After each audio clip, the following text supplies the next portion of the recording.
Hello, everyone. Thank you so much for joining us today for our coffee chats for this month. Today, we are welcoming Seaman board member, Professor Haxhia, who is from Albania, and he will talk about entrepreneurship and education. A very interesting topic, just as we discussed beforehand, for now, and a topic that I think we can go ahead and discuss more in detail. I will ask Ghazi to start his speech, and then afterwards, if you will have any more questions, we will have an open Q&A where you can ask your questions to our today's speaker. Thank you so much. Well, thank you, Nara, and thank you, Aygerim, for inviting me and making me a part of this series. I feel very honored to be here today. I feel honored to be here today because to me, Seaman means a lot. And I feel honored because the connection and intersection between entrepreneurship and academia is very powerful and very meaningful to me. And I want to start by saying a big thank you to one lady on the right of the screen, Professor Kuma, because she is the person who gave me the confidence that I could teach 25 years ago when I was a newbie, and during the honeymoon with my wife, I said I want to teach at the master's program. But the first response was pretty negative from the secretary that I could not teach because only Americans were teaching. So I went to the program and I talked to Ms. Kuma, who was the director of the program, a very honorable person in the business education field in Albania. She sat down to me and she said, I'll never forget the word, Professor Kuma. She said to me, Ghazi, we'll learn from you. I went away feeling like a child. Either she said this to kill my enthusiasm, or she really believed in something in me. And from that time, we had a beautiful partnership. And to me, she's a very dear person in my life. And the second person is in the middle of the screen, is Professor Godiva from Polish University, where I'm a co-founder and co-owner. And they gave me the confidence that we could create a business program in the school. So she is one of the very well-known figures in Albania in the statistics field. And she said to me, Professor, we could do this. So thank you, Professor Kuma and Professor Godiva, for the good support you have given to me and for helping me in my journey. And to another person, and I don't know why today it is the women's world, because the third person is a very respectful woman, and it seems like today is the 8th of March, where I'm just thanking the women, very important women in my life. And that person is Professor Danica Berg, who is the head of president of Seaman and the dean of IDC in Ljubljana, who encouraged me to invest more of myself in this educational journey, and then honoring me by making me a member of the board and deputy member of the board. So with that being said, I'd like to say good morning to everybody. So everybody on the call is very important. So good morning, everybody. Good morning, innovators, professors, entrepreneurs, and all those who wish to be all of the above. So, when I thought about it, I just considered that traditionally professors are supposed to either publish or die. And entrepreneurs, they move very fast and they break things. So when the two parties team up together, they get something that's not quite chaos, but that's not quite a dissertation, but hopefully something which is a little disruptive, why not profitable, but definitely very meaningful and helpful to the world. So with that being said, I'll try today to bring my perspective on how I do blend these two worlds that normally don't make eye contact easily. So I have made a few notes. why I think this is very important, a few notes, and then I'll be, Nara, very happy to address the questions raised, but then any questions which can come from the discussion right now. So I thought, how can innovation and education can work hand in hand? Because at times you think academia is very set with its own rules, its own curriculum, and of course they can be pleasantly innovative, but up to some extent. So how can we inject more of an entrepreneurial feeling into the education system? So the first thought was we need to have a collaborative ecosystem where we see that both sides help each other. And when I say collaborative, I mean a lot of collaborative initiatives. And again, excuse me, Professor Kuma, if I'm referring to you today, but exactly what you did in your course 25 years ago, you brought a practitioner without a PhD who's teaching a course in ethics. Why? Because nobody could teach it. So I saw an opportunity. I said, let me do it. And I started to teach. And then a lot of teachings from the course I started to introduce in my companies, especially in the growth journey. So for me, this was very, very powerful. And the same thing, when I was teaching in the class, I was referring to cases which got a lot of wow. Does this really happen? So collaborative spaces, we have had competitions in the classrooms. We have had a lot of competitions and funding, innovation labs. So space where there's a lot of knowledge transfer. The second is curriculum design for adaptability. So how do we integrate design thinking?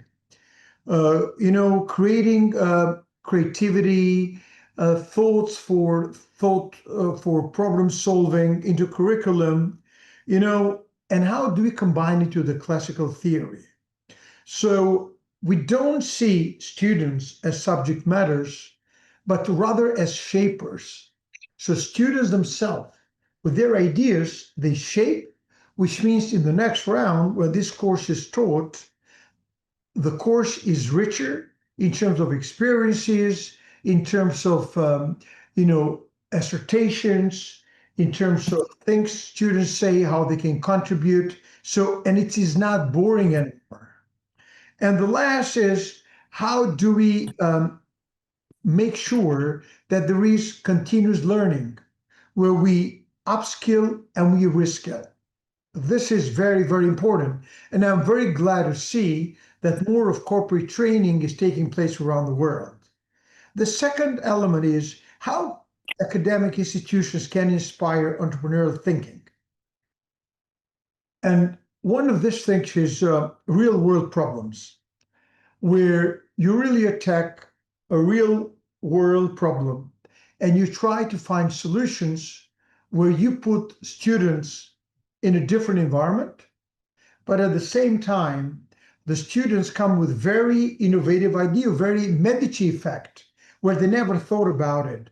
So they are thrust into a situation where they come to give ideas. And very often we have made it at IDC School of Management, where they teach my case, which is published by Harvard Business Review, Gazi A, B, and C, where Professor Derek Abel from Harvard and and IMD and ESMT Berlin, he wrote my cases. So he writes, and I appear from the back. Another very interesting thing is, how do we create internships?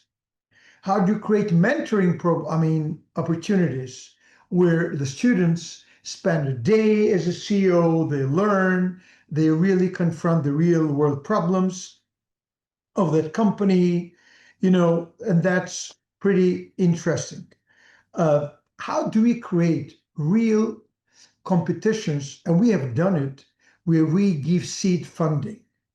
So you see, it's very important. The funding we give is not to create the company, it's not enough, but it shows to the outside to the outside contributors that we trust and we believe in these people. So the moment that we made a seed financing, we see people themselves finance and do great things. And the last but not important is you create a safe space where people do trial and error.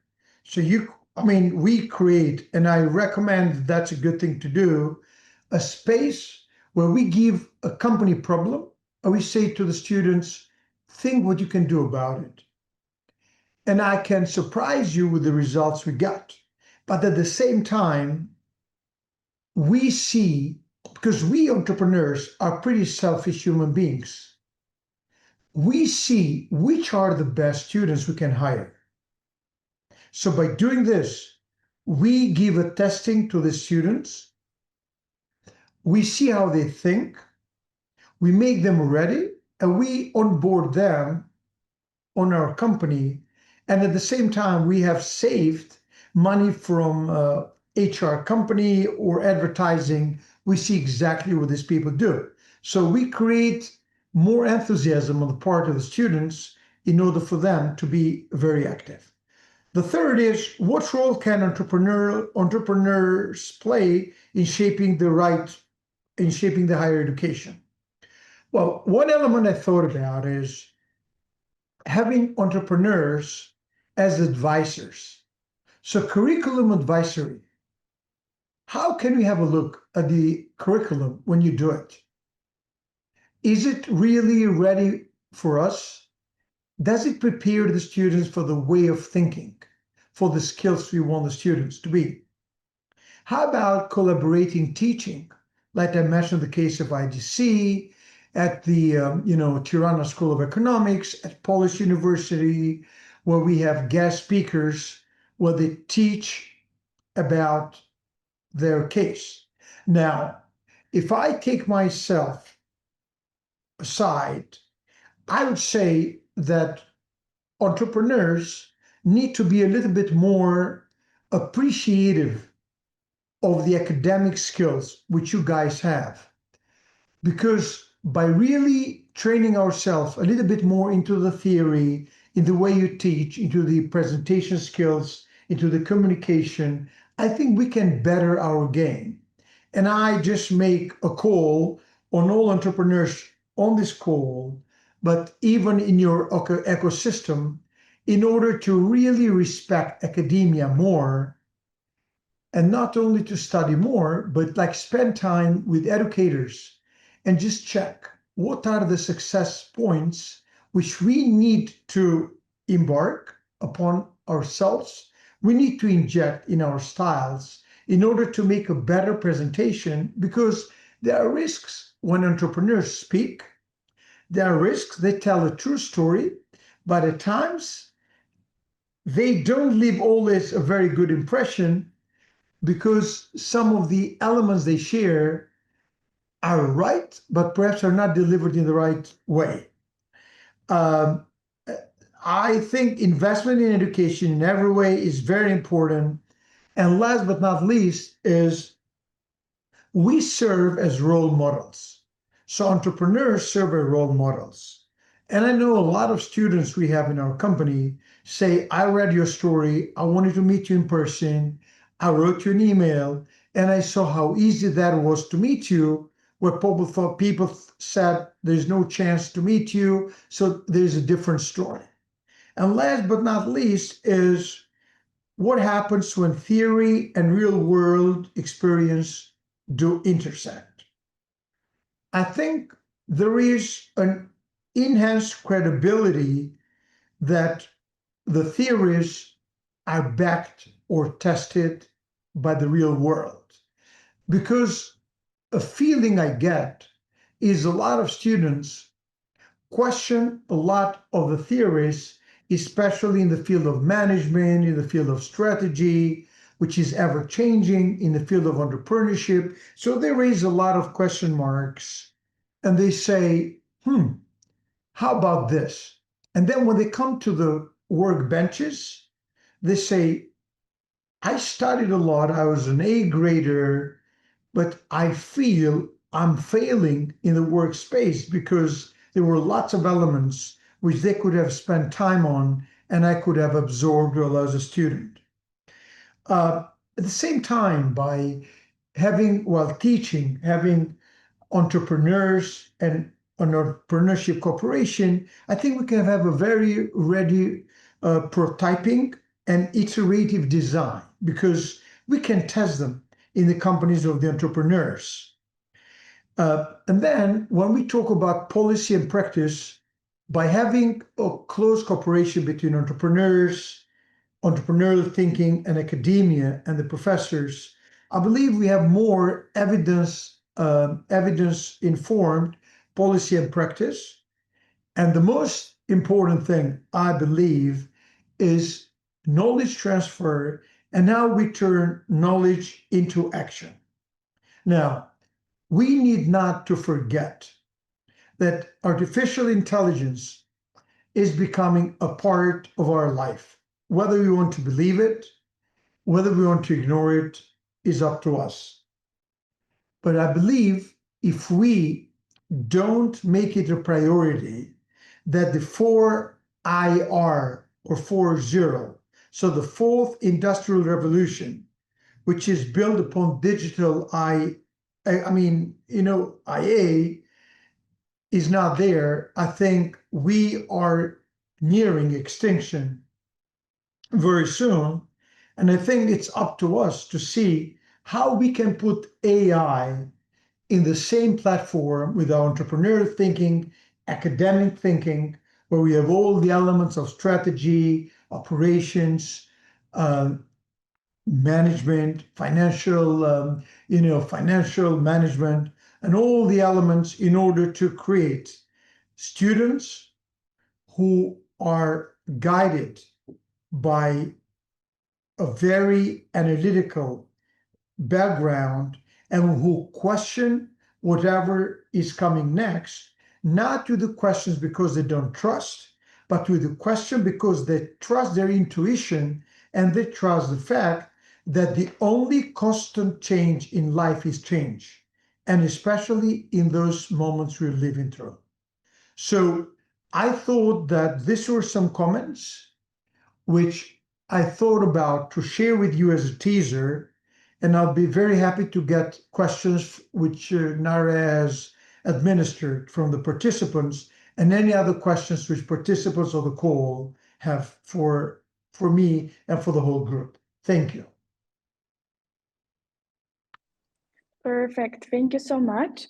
So if you would like, I can go ahead with the questions that I shared with you that we already received. We can talk about these questions, or also we can take questions from the participants now. Are there any people who have any questions? May I? Of course. Sure. Okay. Thanks for these insights, Gazi. I'm sure we're all in academia want to get closer to the industries and help our students take risks through entrepreneurship, because we all understand that entrepreneurial spirit is about also risk taking.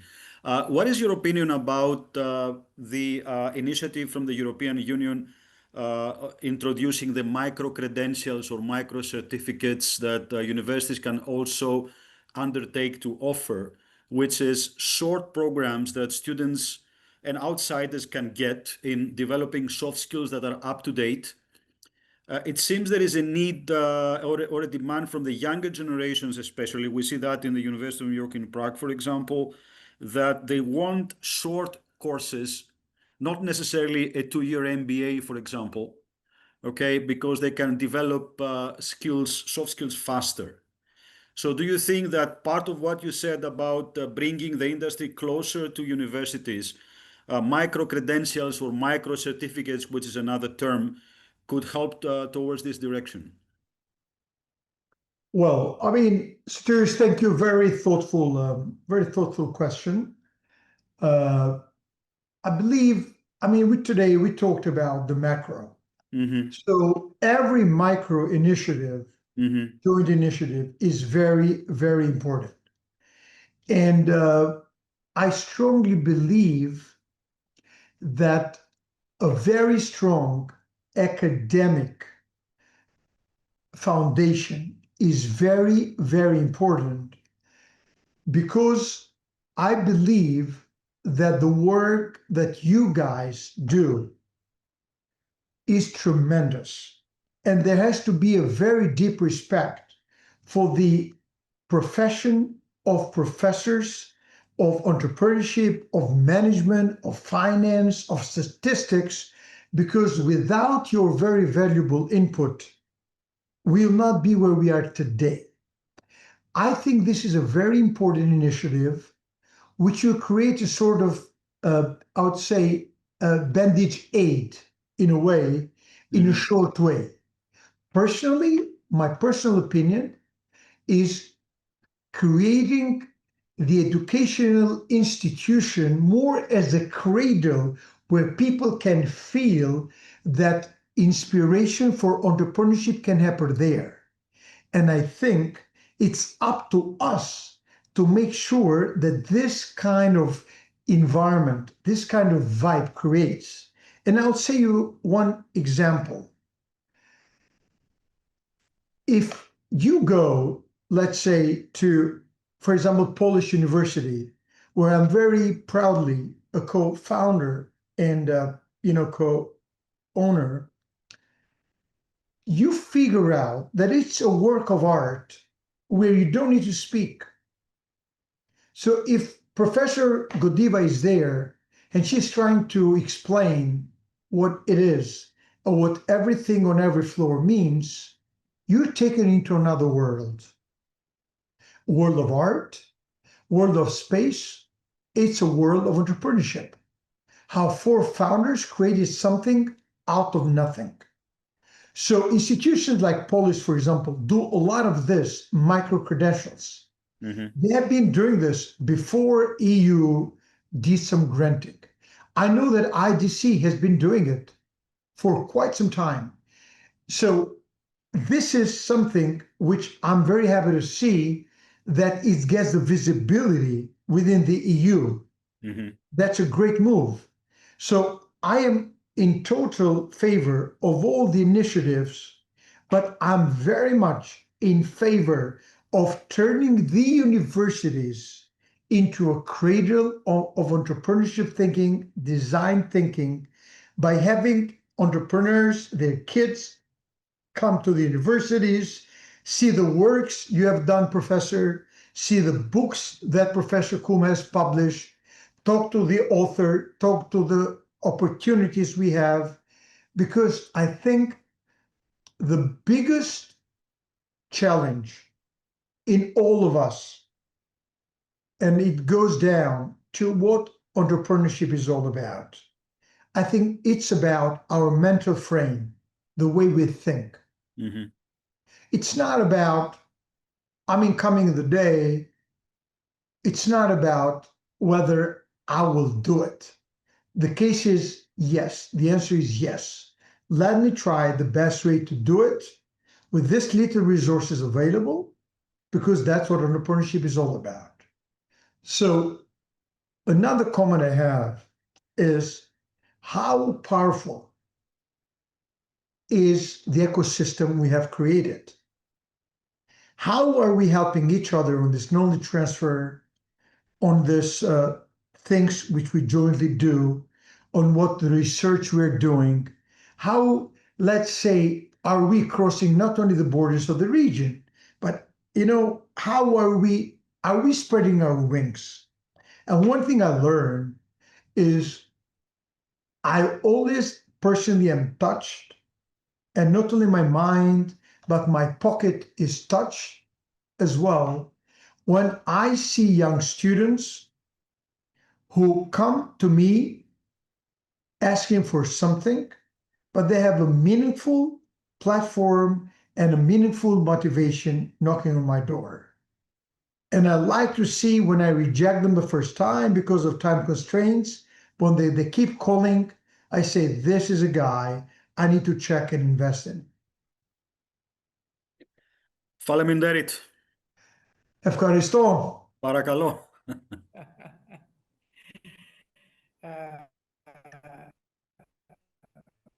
Maybe? Yes, yes, Professor Kuma. Yeah. Yeah. Do you hear me? Yeah, yeah. Yes. Thanks, said in my address. I wanted to return the honor. It is true that you didn't have any PhD in those times, but anyway, you were value added. The way you communicated with students and the way of teaching were wonderful, and they were very contented with you. I have a question. First, two questions. Are we preparing students to be creative, to create jobs, new jobs, or just to fit, simply to fit into the existing job market? First, and was I clear? Yes. Is what? And which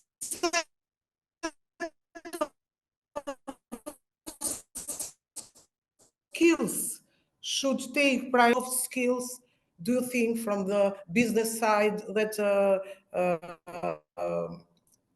the students need to have more to have a syllabus in soft skills in their education during the years of the university, during university studies?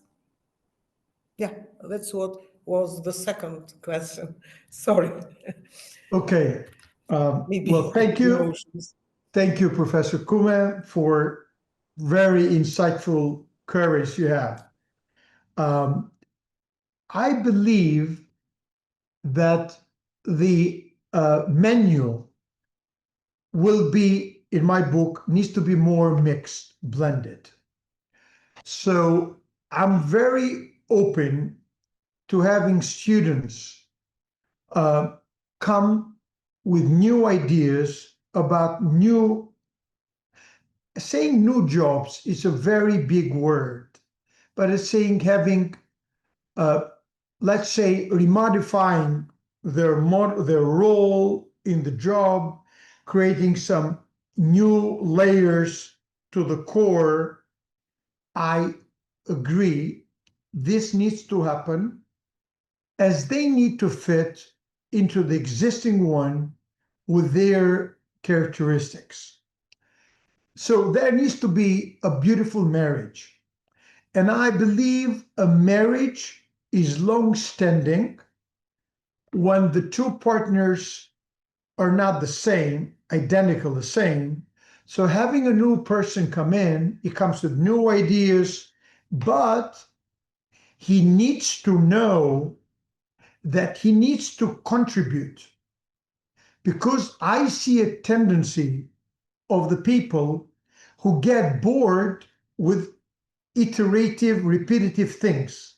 So the question I have for these students is, let me ask you, who is going to do these repetitive things? So I would have loved today to be a day when I talk for you for my thoughts, my project the whole day, but I say I cannot afford it time-wise. I have an agenda.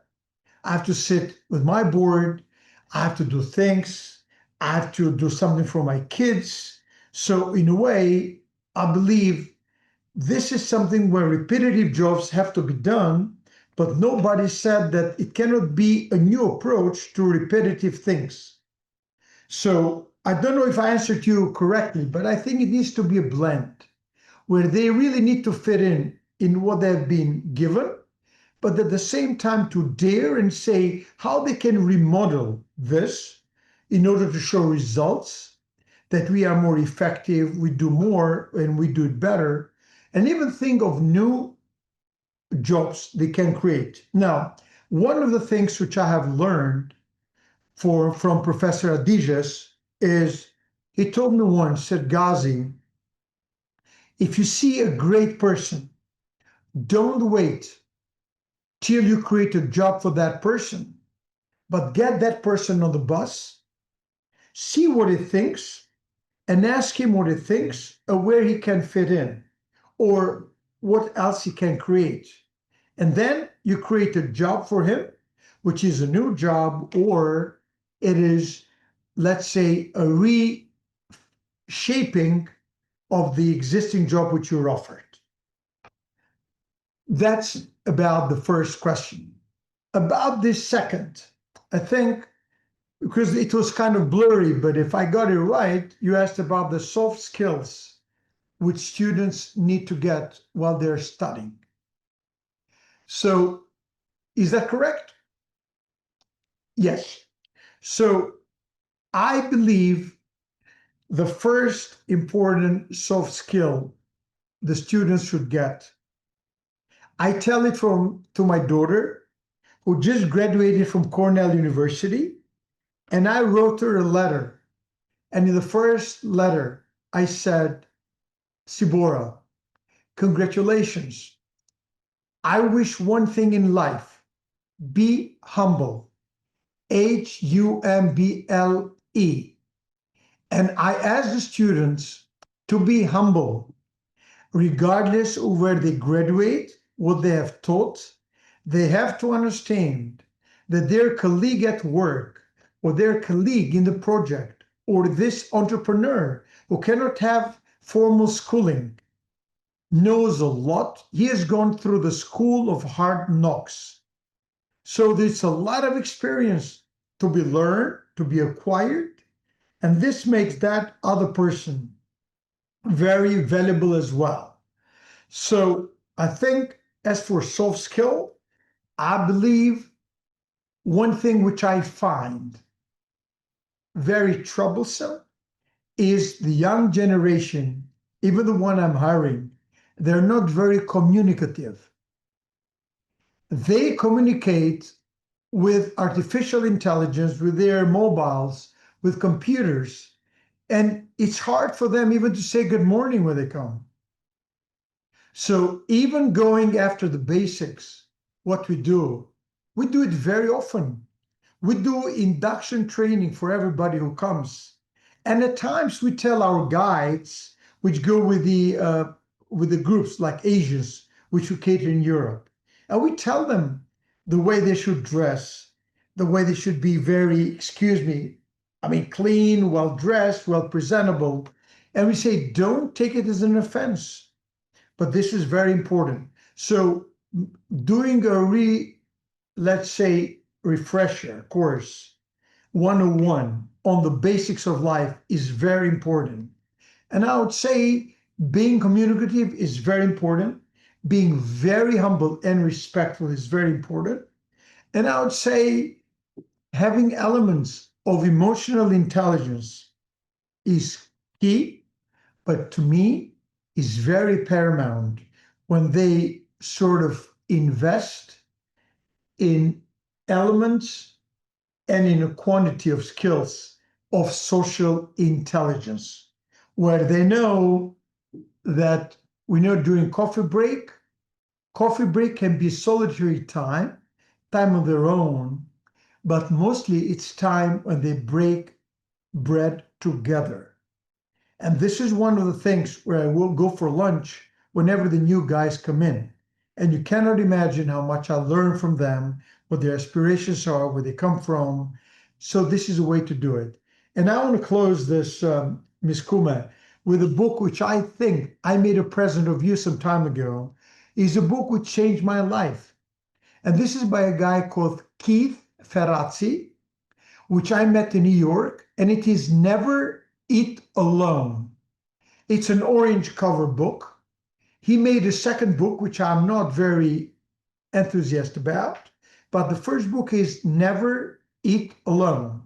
And the whole message is go and speak out, be a real entrepreneur, go into circles which are outside your circle, inside your circle, where you talk, where you try to learn what's happening, where you try to give your feedback, and never eat alone, so physically. So I'll be very happy to learn that today at your lunchtime, none of us will eat alone. Thank you. Thank you so much. Do we have any other questions?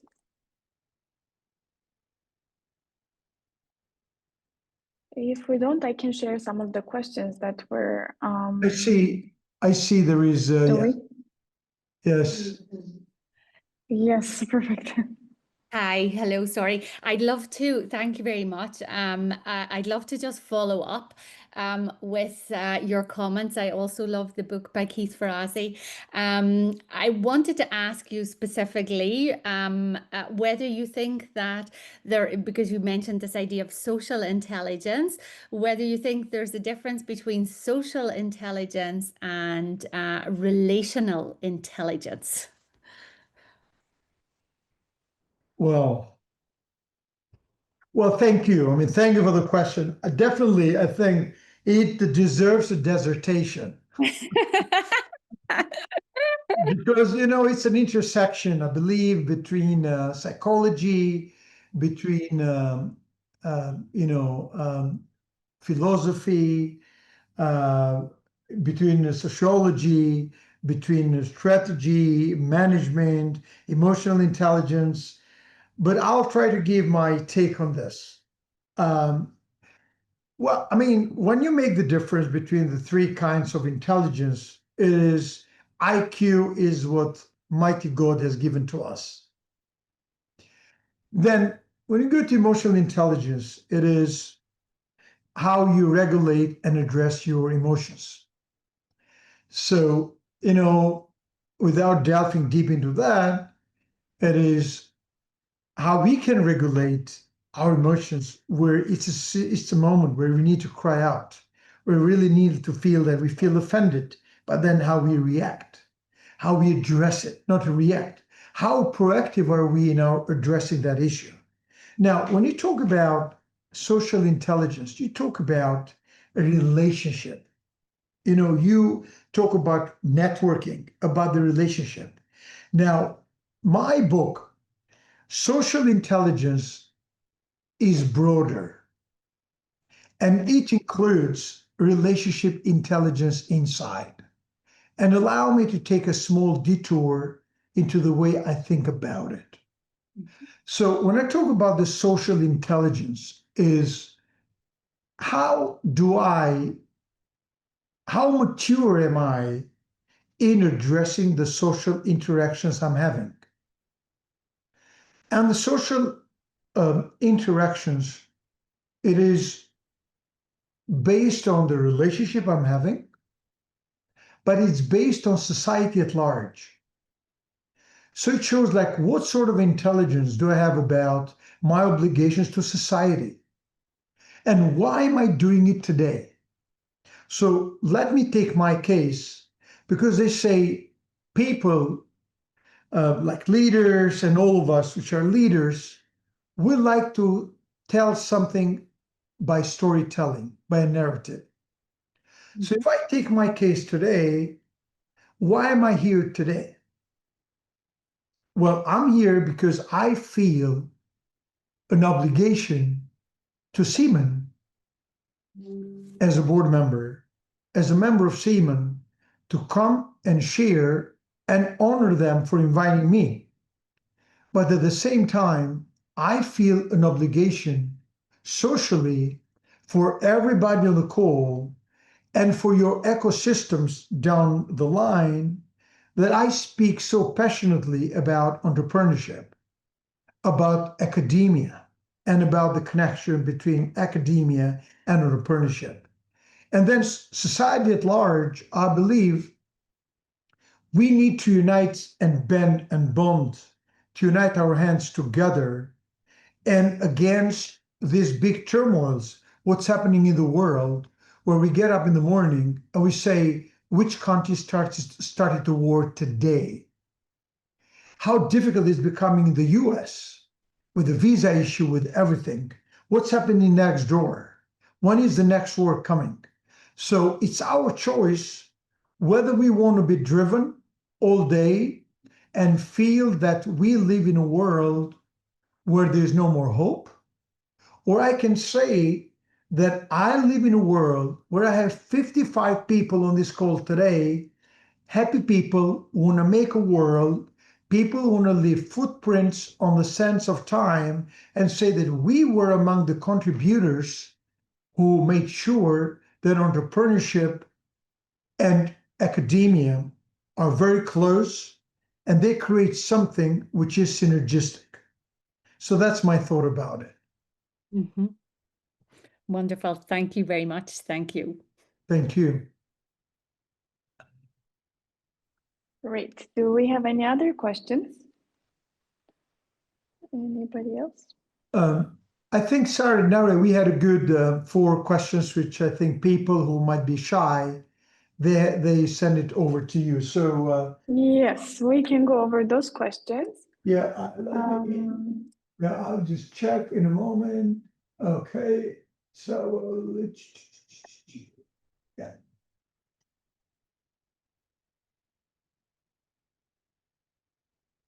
Yeah. So.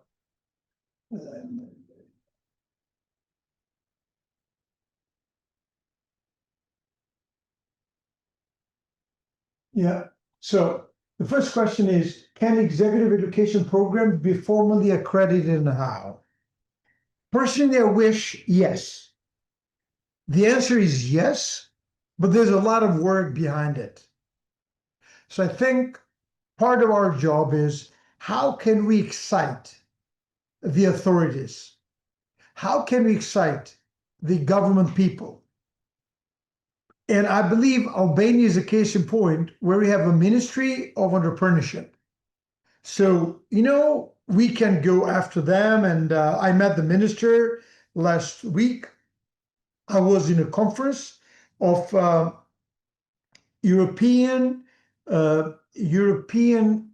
Angel Investor Association, very interesting, in Copenhagen. And then there, I saw our minister there. So I said, that's great. It was organized by Danish Angel Investor Association. Great event, 200 people, a lot of food for thought. So my answer is yes, it can be done, but there's a lot of work to be done behind it. And the fact is, we really need to be very, very convincing.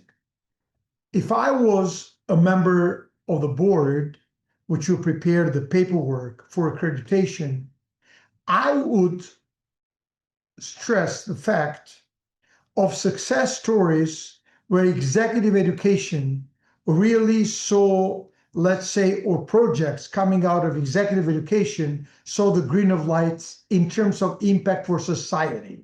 So I'll be very measurable in terms of the aftermath. So I'll not be talking just the process, because that's a tendency from academia, and that's what the ministries want. But I personally would like to see a special section seeing how the executive education programs contributed to translation of some of the projects into real world, projects with real effects. That's my comment on this. And if there is no other question from the participants, the other question is, what are the main educational challenges companies face and how they can be addressed effectively? And of course, I mentioned it a little bit in my discourse at the very beginning. I have the feel that the students who come, they're not trained in analytical thinking or in adaptability. I tend to think that most of the schools still teach in very silo thinking. I believe it needs to be across. So I know that some of you do it already, but I think it needs to be a must in every curriculum. So if there is, for example, organization behavior, beautiful subject, I think it needs to pay tribute to strategy, to finance, to marketing, to all these elements, and create a kind of synergistic, let's say, product, the way they teach. So this is what I see with my students. So the way we can address it, it's again, what I said at the very beginning, do more proactive curriculum where students get more involved, create more mentorship programs, co-teach with entrepreneurs, create field studies. I mean, there are different ways which, different universities are doing and learn from the best, and try to translate all this learnings into daily, activities, daily to-do lists, daily assignments. And again, very important, try to make sure that your schools, our schools, are part of these forums, whether Zoom forums, whether Siemens forums. Go to the gatherings we do, because this is a great thing. But I can tell you that if I were live in a forum together, touching your hands, seeing your shine in the eyes, would be very, very different to me, and it will give me a different level of emotional intelligence when I speak. So these are things which I believe we really need to combine, we need to exchange, and make sure that we cannot exist without educated students, which get educated and graduate from your beautiful programs. And the question is, how you can upgrade your programs. I would never like to see a program or a curriculum subject being delivered the same way year after year. I believe this means that the schools are dead. I'm not talking about mathematics, but even this kind of subjects, they need to be updated with the latest, and they need to be delivered in a very entertaining and a very interesting way. And I'll close this by referring to one episode my wife and myself had with our daughter in the first year at Cornell. She sent us the subject she had registered, and then we see a subject called Why the Sky is Blue. And I went to my wife and I said, Anita, is my daughter Sibora crazy? I mean, we are spending money paying for education, and then she's getting a subject, Why the Sky is Blue. And guess what? This was a course in physics. And although my daughter graduated in applied economics and management, this is her preferred subject. And the first day of class, the professor went and said to the students, give me all the reasons, all your thinking why you think the sky is blue. So I believe, even for us, I think the limit is the sky, and the sky up there is very blue. Thank you. Is it possible to ask a question? Sorry. Okay. Carry on. Sure. No, it's okay. You can go first. I'll go after you. That's fine. Okay, thank you, Gil. Based on what you were saying, Gazia, I can refer to an article from EFMD some time ago, talking about reconsideration of the curriculum in higher education, whereby the teacher will play the role of the coach. The teacher will play the role of the coach. I see. Okay. Okay. Creating an autonomous, supportive environment for the students, and the students will co-create learning with the teacher. Do you see this in line with entrepreneurship, or is it probably a very ambitious plan to happen in some of the traditional, university systems? Well, I mean, so curious, this is a very challenging question. So I'll give my view on this. I think everything is doable. So you're asking the wrong person. Okay. And I will tell you a story. I chased my wife for 7 years because she's a daughter of a diplomat, and I'm a child of immigrants. but I married up in terms of looks and status after chasing her for 7 years. So you're asking the wrong person on this. Okay. But my view on this is I love it. It's very doable, but there's a big but. And the big but is from which platform you can raise it. Because if you really want to raise an 18, 20 floor building and there is a good foundation and you are at the 15th floor, you still can hold 3 more floors, I love it. It can be done. But if it is very weak foundation where the teachers don't know how to do it, but again, sorry about Professor Kuma, but she has written 10 case studies, published 5 books. She wrote about entrepreneurship when nobody thought about entrepreneurship. She wrote in this famous book of Seaman, Hidden Champions, when nobody thought about it. So I know in her school where she is now, the dean, which is the component of the biggest company in Albania, I'm sure she could do this because she has the right ingredients. So in order to make a great cake, do we have the ingredients? So the question to me goes back to what we have in the academic institutions. Do we feel that the academic leaders can be coaches? Are they ready to take on responsibility?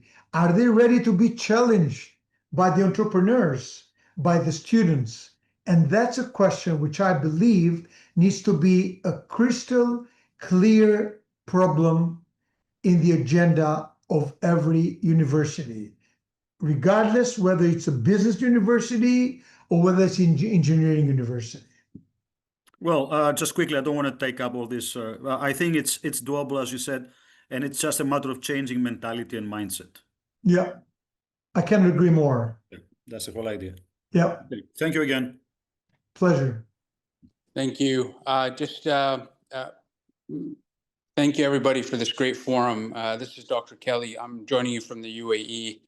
And, I just wanted to bring forward some of the traditional ways of teaching and acquiring a degree that I think is no longer going to be applicable. And if we don't really have these mindsets that you're talking about, Ghazi and everybody here, I believe we're going to be passed by. And for you to get your doctorate or your master's, you have to do a thesis, you have to do it this way, you have to follow this format, you have to follow this APA standard, et cetera, et cetera. And then the applicability of it doesn't leave much to be desired, to be honest. Then for you to be a teacher, you have to develop so many publications, and you have to publish according to so many standards and so many journals, et cetera, et cetera. The entrepreneurship spirit, really, and you look at all the entrepreneurs in the world, they didn't follow the norm. They didn't follow what was set by everybody. They really followed their gut, their spirit. They took risk and they just went out and got it done. And for us to invite industry experts that have entrepreneur spirits and bring entrepreneurship into academia, I believe there should be a root change in how we approach and how we get certified and get accredited for the things we need to do to keep academia current and moving forward. I'm not really asking a question, I'm just sharing a thought, an argument, and just curious about how we all think about it. Thank you so much. God bless you all. Thank you. Well, Kelly, thank you so much for bringing forward this. And this is a call to arms for all of us. How can we really make it happen? And I think that as an entrepreneur, I think it needs to start by the fact that it really needs to be done because it saves our world and it gives a very healthy contribution and meaningful contribution to our world.